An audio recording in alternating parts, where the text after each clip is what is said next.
This is Talking Soundtracks with Jason Drury on the Cinematic Sound Radio Network.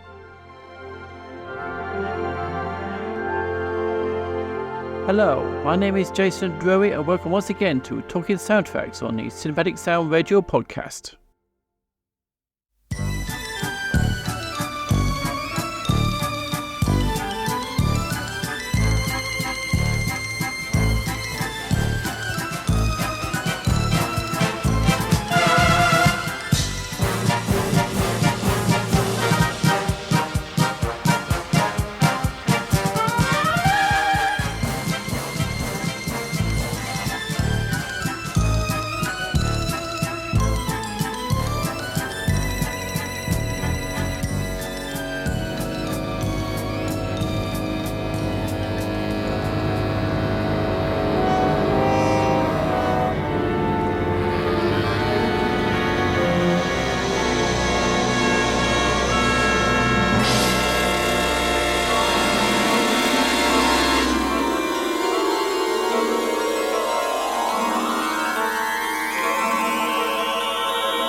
On the 10th of September 2024, the music from the Marvel animated series Dungeons and Dragons was released by Dulcima Records exactly 40 years after the show premiered in the UK. The music was by British composer Johnny Douglas, who besides Dungeons and Dragons had a varied career in film and TV and was in the 1980s the composer of choice of Marvel's animated series, which included Spider-Man and His Amazing Friends, and The Incredible Hulk, as well as series such as G.I. Joe and Transformers. His film work included the classic 1965 sci-fi adventure Cracking the World and the 1970s British children's classic For Railway Children. Johnny Douglas's granddaughter, Louise Camby, is in the middle of researching a book on the life and career of her grandfather, which will be entitled Tracks of My Grandfather's Success. And in October 2024, for Talking Soundtracks on the Cinematic Sound Radio Podcast, I had the pleasure of talking to Louise via Zoom about the life and work of her grandfather, how the book is progressing, and how, by chance, she managed to find in the composer's archive the music from Dungeons and Dragons, thought lost for many, many years. Also, during the show, we'll be hearing more music from Dungeons and Dragons, as well as other works from the career of Johnny Douglas. Louise Camby, welcome to Talking Soundtracks. Thank you for having me. Now, how did the release of Dungeons and Dragons music come about? Well, it goes back just over 2 years ago now, where I was looking through some boxes and bits and clearing out because my web designer, in fact, to be honest, is a big Marvel fan, a big fan of my grandfather's animation music. And she'd done a new website for us and then had added a page all about his Marvel works. And literally on the phone was saying to me, are you sure you don't have the music? Because if Disney or Wizards or Hasbro had it, they would have released it by now. I was like, well, I don't think so. I'm sure it must be with them. And she said, you're sure you're not sitting on it somewhere in a box? You know, kind of not mucking about conversation, but just putting that seed in my head, I suppose, really. And straight after the call, I started to look because she had set that seed and saw that there was some old boxes, shoe boxes, all neatly stacked on top of a cabinet.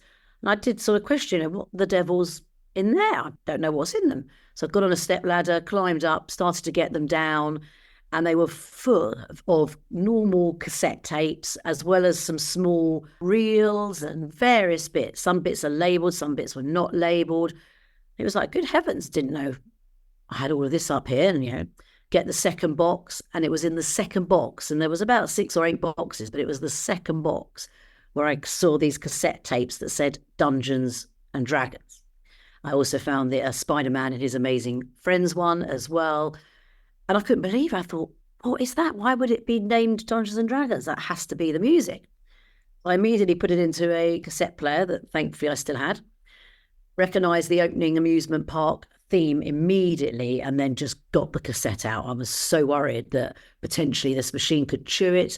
And when I played a tiny bit down the phone to my web designer and said, I think I found it. Well, you don't even want to know how she reacted down the phone, screaming. She was so excited. And then I got it digitized professionally with a company, and the quality, as you know, because you've heard it and played it, was exceptional, considering that's a 40-year-old cassette tape, not even the original reels.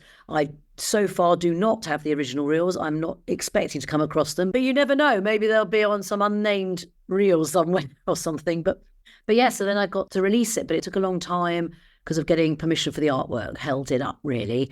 So yeah, it's taken a while, but in the end, it ended up being a really great date, as it was the 40th anniversary of the first episode being aired by the BBC in the UK.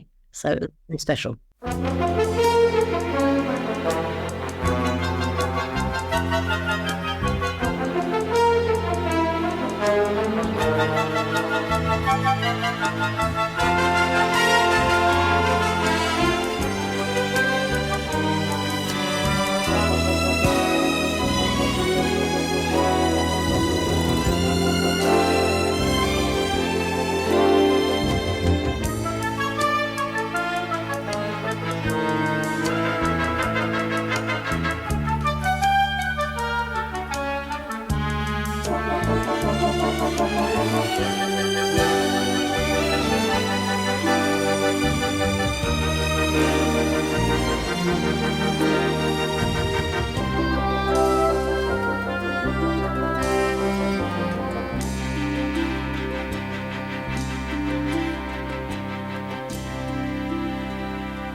Now, where was the music recorded, and ideas about the size of the orchestra used for the recording sessions? It was recorded in CBS Studios, Studio One, with Mike Ross Trevor as the engineer, but I don't know the size of the orchestra. It was recorded in the July. I do have the date, but I don't know the size of the orchestra, I'm afraid. This is not the first animation scored by Johnny Douglas for Marvel. How did the work for Marvel come about?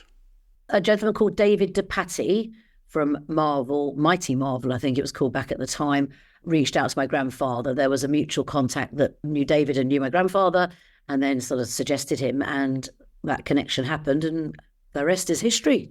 So the first was Spider-Man on his own, and then obviously Spider-Man and His Amazing Friends. And I released that Spider-Man, the cassette tape version that I originally found with the Dungeons and Dragons. I released that first earlier this year, Spider-Man and His Amazing Friends. Because it seems at the time that Grandad and Mike Ross Trevor must have created what they thought was a very good album version of the music for Spider-Man and His Amazing Friends and Dungeons and Dragons, because that's how it was done. And that's why I wanted to release them exactly as they'd done them and honour their work, as it were. But obviously I went on further to find these original reels, whereby I then released the uncut versions of Spider-Man and the Hulk. But sadly, I don't have Dungeons and Dragons.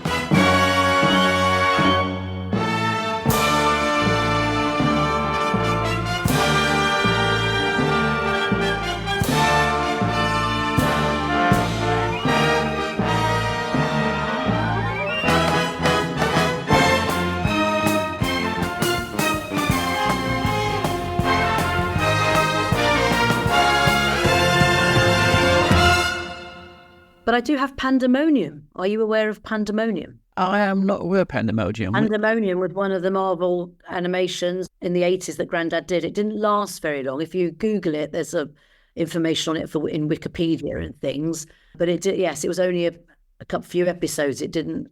I don't know anything about why it ended, but I do remember my grandfather writing the music for all of these things. I remember him doing it.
I know there is, on some of these Marvels, there's a distributed by a composer called Rob Walsh. Did Johnny Douglas have any contact with Rob Walsh concerning the music?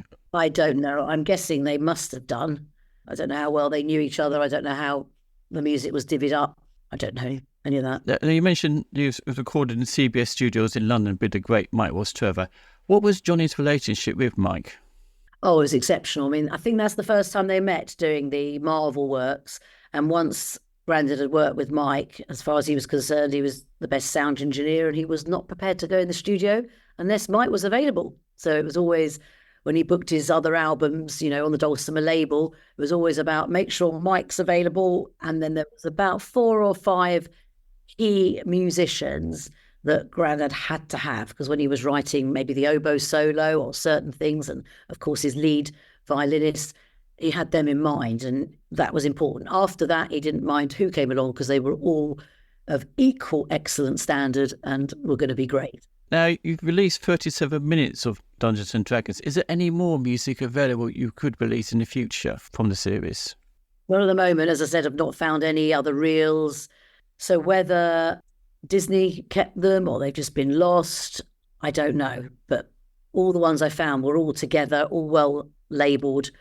So other than the Pandemonium, which I've not yet released, but as I say, it's not a big popular thing. I will release it. I'll put it out there for fans, because that's the beauty of the digital platforms, that it's not like creating a vinyl and then having lots of stock to sell. You just do what you need to do to get it out there on the streaming platforms, and it's available for fans to listen to if they wish. And it's not, like you've got a lot of stock parked in your house trying to sell it. There's much of a risk. There's no risk.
Johnny Douglas had an interesting career, not just in film and TV music, but music in general.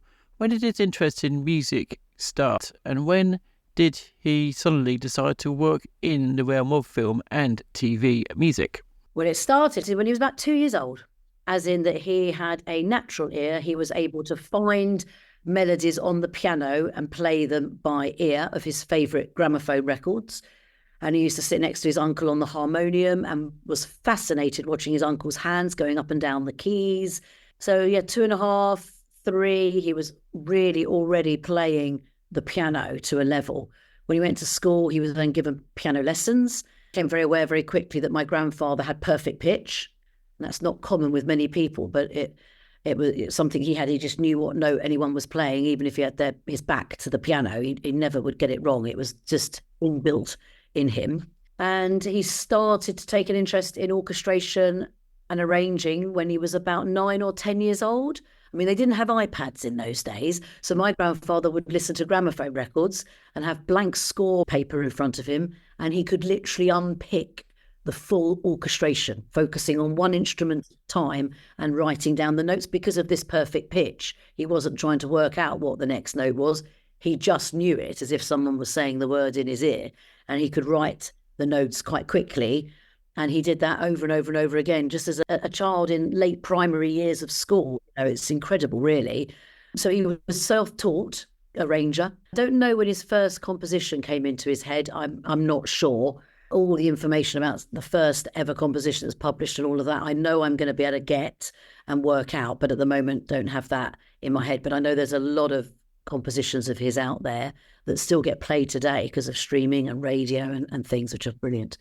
He formed his own bands at school, and then he was in the RAF Central Band, and then he played accordion and piano in various bands, as well as doing all the arranging for them.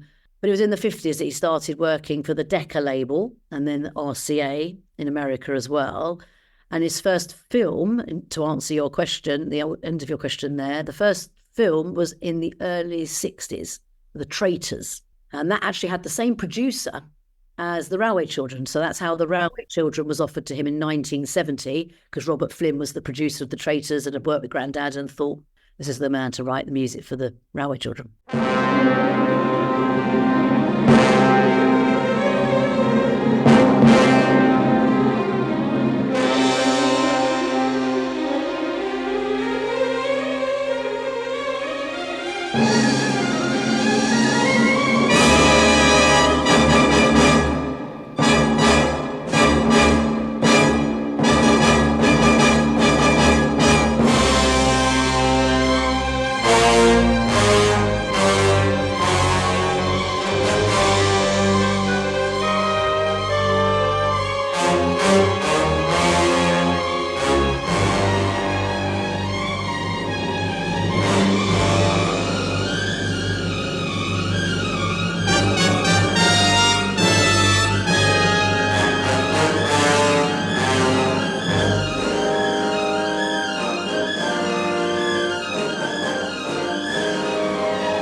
You said Johnny Douglas worked on a number of scores in the 1960s, including the classic sci-fi thriller Cracking the World. And I did notice, listening to it a couple of days ago, that it sounded very similar to his work on Marvel in the 1980s, particularly the theme. You can recognise Johnny Douglas and the Marvel influences there straight away. Do you have anything about Cracking the World in your records which could be interesting to mention about? Yes, with Grandad did arrangements of his own music sometimes to record on his Dulcima label with his own orchestra. And one of those is a track called Time from Cracking the World. It's the love theme. So when the couple are together within the movie, that's when this theme is played. And it's absolutely a beautiful piece of music. Grandad really enjoyed writing melodious music and romantic music, which is why the theme of Dungeons and Dragons is just beautiful melodies, isn't it, really? Very much his style. And you're right, across some of the other films, you can just tell it's Johnny Douglas. You just know it's him, it's his style. And even up to his very late years, the final piece of work he did was an album called JD in Concert. And I'll be honest with you, I don't know why it's called that, because he wasn't in concert. He was in the studio with Mike Trevor. But I don't know why he decided that's what he wanted the album to be called, other than, I suppose, it's very much concert-style music. It's very much film music. He referred to them as symphonic poems. I'm telling you now, there is a section, and I will be doing a promo video to promote this, but there's a sort of an 8-bar section or something in one of the tracks of The Conquest, which was the first 3-part symphonic poem on the CD, which has the similar notations to Dungeons and Dragons. The part that goes da da da da da da da or something. It's just literally, when I was hearing Dungeons and Dragons, immediately I recognised it from the JD in Concert album because I played on that. I was one of the violinists. So, it's just, Grandad's beautiful melodies and beautiful style, really. I get the feeling that Johnny Douglas really was very fond of his work on Dungeons and Dragons. Oh, yes. No, definitely. I think he was proud of all his works, and he was always very grateful and very humble and appreciative of all the opportunities that were given to him. He always said, and I have that in his own words, in his own voice on radio interviews, that he just was so lucky. He used to refer to himself as being lucky that he'd had this God-given talent at birth and this love, and that basically the job he did in life was something he absolutely loved. And in fact, the exact words on an excerpt I use in one of my talks on my grandfather is he describes the thing he loves the most is bringing large orchestras together, arranging for them and conducting them and writing the music as well. It's sheer heaven for him.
Johnny Douglas also scored, well, partly scored the classic 1960s sci-fi film Dare the Triffids. Johnny came into the project to score the lighthouse sequences of the film because at the time Ron Goodman had already left the project thinking he'd finished the score, but they had to increase the size of the film, and so the lighthouse sequences were added in post-production. Johnny Douglas came in to score those sequences, and if you watch the film these days, without knowing this, you would not recognise who composer scored what. And he ended up with this strange credit of the film: music composed conducted by Ron Goodwin, and at the bottom, additional music composed conducted by Johnny Douglas. No, that's really good, and thank you for sharing that information with me. So I shall add that to the book as well, so I can share everything. And I would think, knowing my grandfather, he would have listened to Ron Goodwin's score to date and would have had a feeling of that style and understood that, and therefore would have been assured he kept it similar in the similar ilk and style and sound. So yeah, no, but I'll definitely be adding this information because I'm interviewing a lot of people myself for the book, people that played for Grandad or worked with him, or just people like yourself that just have that kind of knowledge. I've had access to that knowledge. I'm not aware of any particular stories or anything. I can't recall. Because I'd have been young. Well, I wasn't even born when he was doing those films, and I was young when he was doing the animation. So, and I'll be honest, in private time, in family time, he wasn't sort of talking about what work that he'd done or was doing or anything. I mean, I know that I remember sitting at the kitchen table and him doing the Spider-Man disco arrangement that he released on LP and writing the lyrics for it and everything. And I can remember my brother and I sort of knowing those words, learning the words and singing it, etc. for fun. So various little anecdotes like that along the way. But the situation where you kind of wish he was still here now and you could ask the question, all the answers. He was a very chameleon type of composer, and he adapted his style very well to the times, like in the 1960s and with the Marvel stuff in the 1980s with the contemporary disco beat in his music.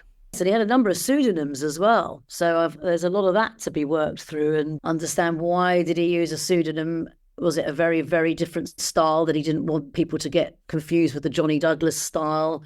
Because he even had a Spanish pseudonym. But yet the Traitors music, for example, is very different to the Dungeons and Dragons and Crack in the World and some of these other works, but yet he was still down as Johnny Douglas for that. So there's a lot for me to learn, and I don't know whether I'm going to be able to have learn it all. I don't know if the information's there to help me, but I will certainly research as much as I can and put together as much as I can in this book.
Now, his most famous score in film was for the 1970 family adventure, The Railway Children. Did Johnny share any reminiscences of working on that movie? Yes, so there's a few about that I've known and also learned from some radio interviews as well.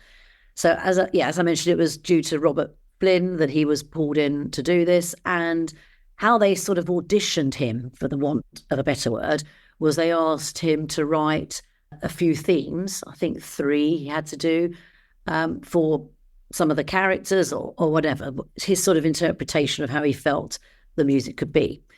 And he took those to Lionel Jeffries and Robert Flynn and whoever else needed to listen on the production team of The Railway Children.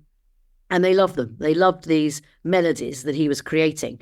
And he did say on this particular radio interview how writing the music for The Railway Children was absolutely so special to him, because prior to that, it had been very much action, sci-fi, cops and robbers type films. And now suddenly it was one where he could actually write lovely individual melodies. So it really was perfect for him.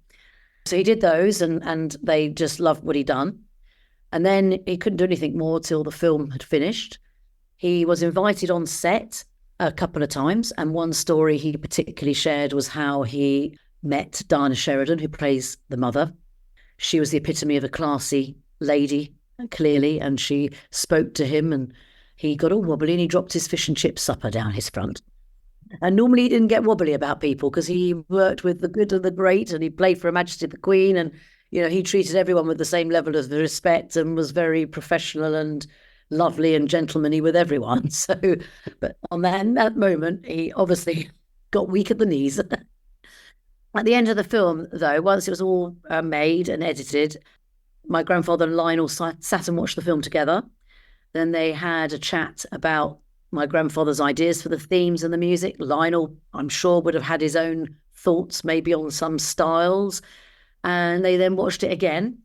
And then Grandad had 3 weeks to write the full soundtrack to the film.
So with the Railway Children and these beautiful melodies, one of them has been referred to on the double CD that we've released as the Birthday Waltz. And this was for the scene of Roberta, played by Jenny Agutter, Roberta's birthday. And it's a lovely piece of music, much slower, calmer, more emotional, and it's done as a waltz in 3-beat time. And it's on the CD, but actually, in fact, on the original soundtrack, my grandfather played the piano in that piece of music, and it is only a piano in the movie. So when you're watching the movie and Jenny's moving around the room, greeting all the people that've got little gifts for her, it is just a piano playing the Birthday Waltz theme, and that actually was played by Grandad. It's the only time that he played an instrument on any of his soundtracks. The rest he was composing, arranging, conducting.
Was a beautiful pianist, a beautiful pianist. He could just sit at the piano, play by ear, anything you wanted in any key, and it was beautiful. I do have a cassette where clearly, thank goodness they did, there was a family evening at home. Grandad tickled the ivories and somebody decided to record it onto a cassette player. So it's not the best recording, but it is Grandad playing the piano, and I will be creating that into a media file for people as they read my book.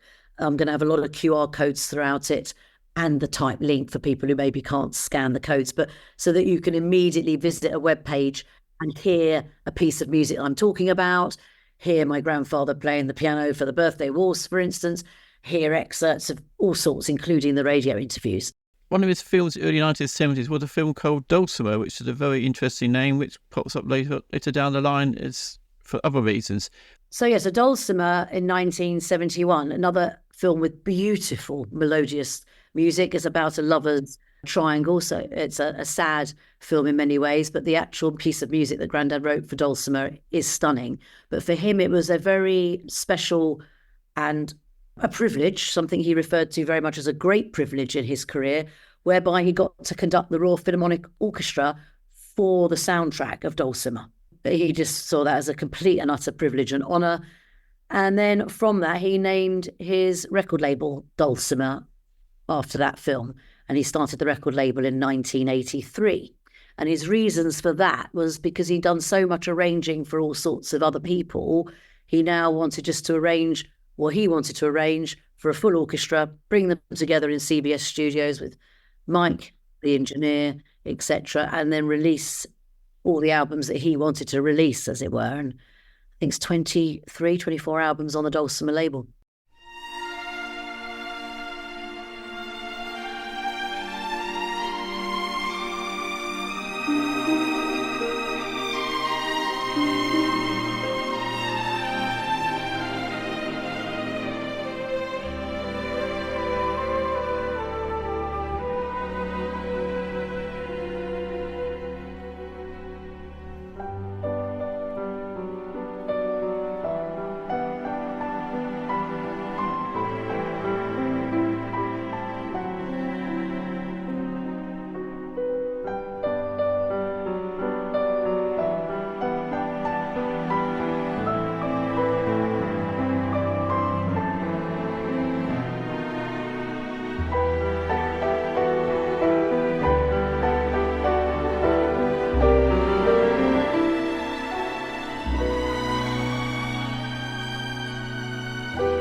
On the IMDb database after Dulcima, There was a 10-year gap in his credits. Do you know any reason for this? Yes, I don't know why a 10-year gap. I mean, I was born in 74 and he was definitely doing bits because I know when around the time I was born, Shirley Bassey wanted him to be her musical director and to go off to Australia for 6 months, and he turned her down.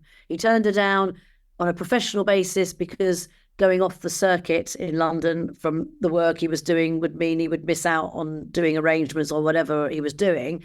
And also being a family man, having just become a granddad for the first time, he wasn't keen to disappear for 6 months to Australia.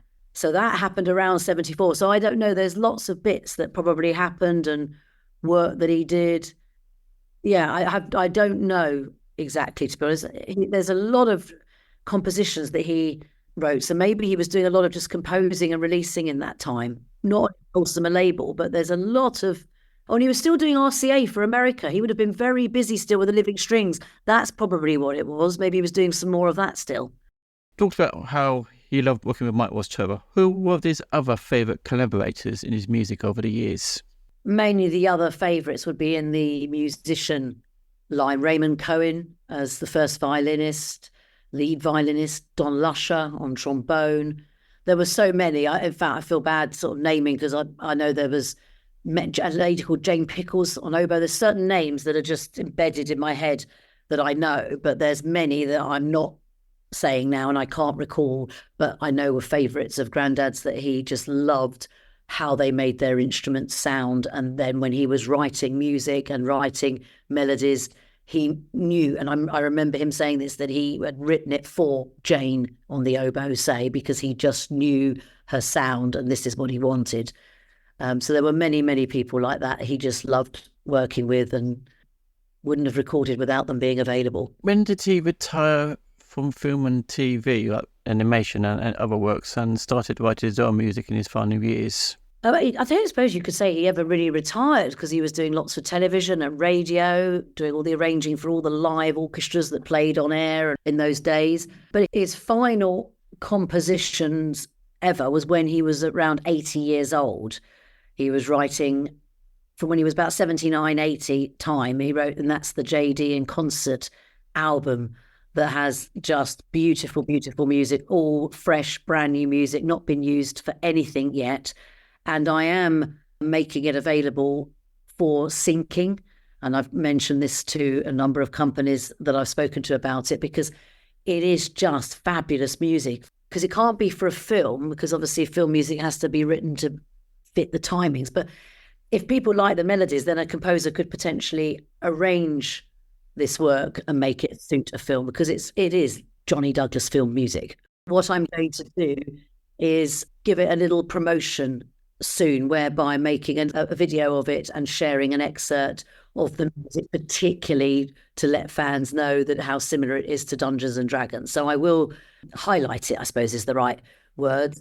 And also going to make it available on Bandcamp. I'm learning so much from the fans these days. I'm so grateful to the Dungeons and Dragons fans in particular, because they just share so much knowledge with me about which tracks from the Hulk were used in Dungeons and Dragons.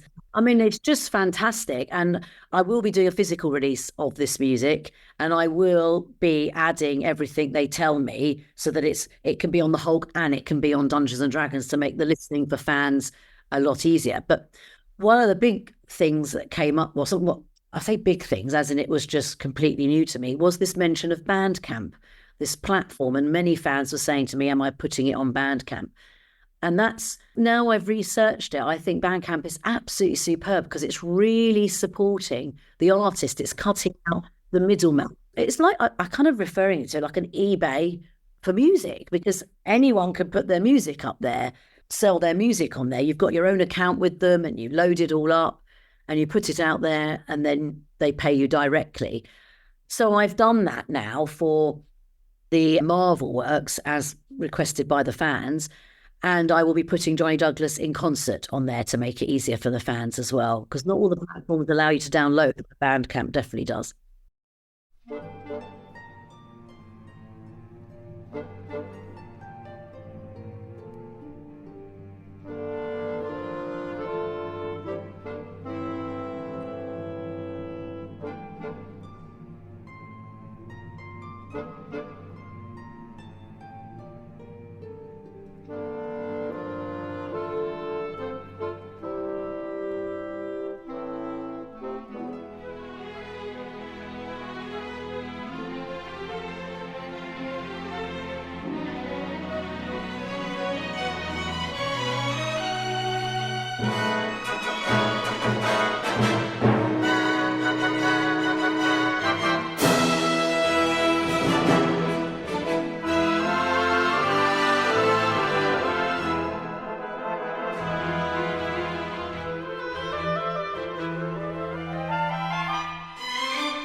There's 41 movies in total. His music was used in Risky Business for Tom Cruise. And I know his music was used for Telstar, the 2008 film telling the Joe Meek story with Kevin Spacey, Pam Ferris, James Corden. They used the main theme from The Traitors as the opening title sequence for the Telstar film. So and I were privileged to go to the premiere and be there because of that. And that was very special. And that was 2008. What, in your opinion, is Johnny Douglas's legacy to music in general? Well, I guess the main one is The Railway Children, isn't it? Because that's the film that lives on, and people now are watching it with their grandchildren. So it's spanning the decades, it's spanning the generations. I also think with the Marvel work, certainly for the moment, 40 years later, to think that's being loved and adored, and because of the digital platforms, because of YouTube, because of the streaming television platforms as well, all of those animations from 1980 are available to children of 10 now, aren't they? So, but how popular it is, I don't know. I know that my little nephew, in fact, he's my eldest nephew, but he was 6 at the time. He's going to be 9 soon. And we put him in front of an episode of Spider-Man and His Amazing Friends. And yes, actually, it was probably a little bit more frightening than some of the cartoons created today, but didn't faze him. He was absolutely dumbstruck by it, just a little mouth open, watching the episode, hooked by it, because it's Spider-Man, isn't it? You know, and you think, gosh, he was watching that age 6, and that was a couple of years ago. You're 38, 39 years after it originally released. So I think his legacy just lives on because these programs, these films are iconic in their own way, and Grandad's music is part of that. Yeah, that's how his legacy gets to live on. It's the popularity of the piece in its entirety, not just because the music is lovely. After Dungeons and Dragons, this wonderful release from Dulcima Records, which will be the next releases coming soon from Dulcima Records, which features more of Johnny Douglas's wonderful music? Well, the next one on the Marvel, the only one remaining, is the Pandemonium music.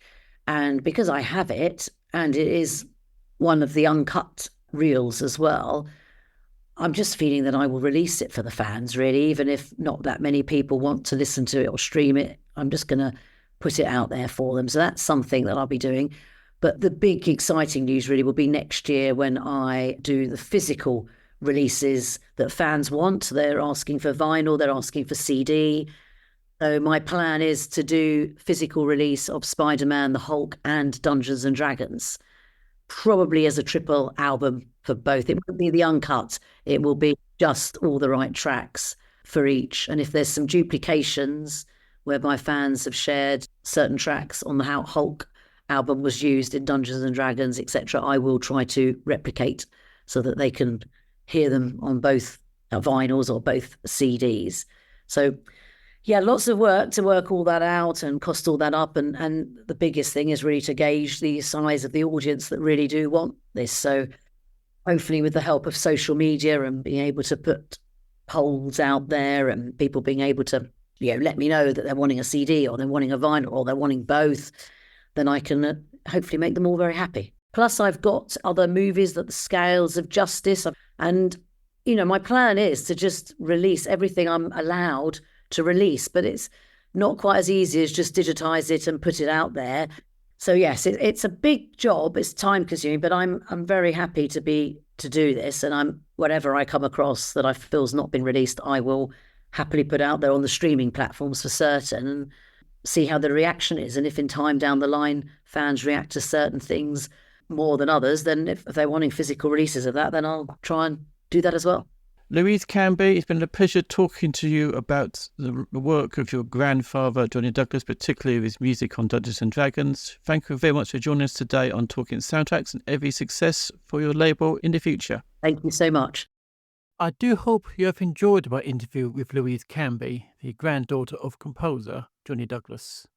And to confirm, at time of recording, the soundtrack of Dungeons and Dragons is available at this time digitally from Dulcima Records.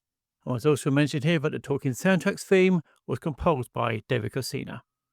I leave you with more music from Dungeons and Dragons with a cue entitled "The Children Triumph Over Evil" composed and conducted by Johnny Douglas. My sincere thanks again to Louise Camby for joining us on this edition of Talking Soundtracks on the Cinematic Sound Radio podcast. And until we meet again, from me, Jason Drury, is take care and happy listening.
Thank you for listening to the Cinematic Sound Radio Podcast.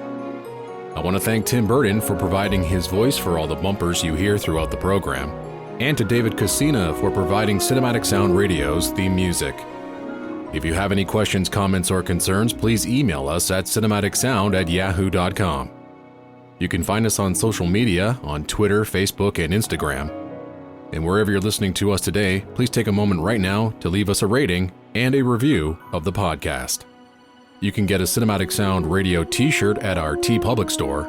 You can join our Patreon at patreon.com/cinematicsoundradio. And don't forget to check us out on the web at cinematicsound.net.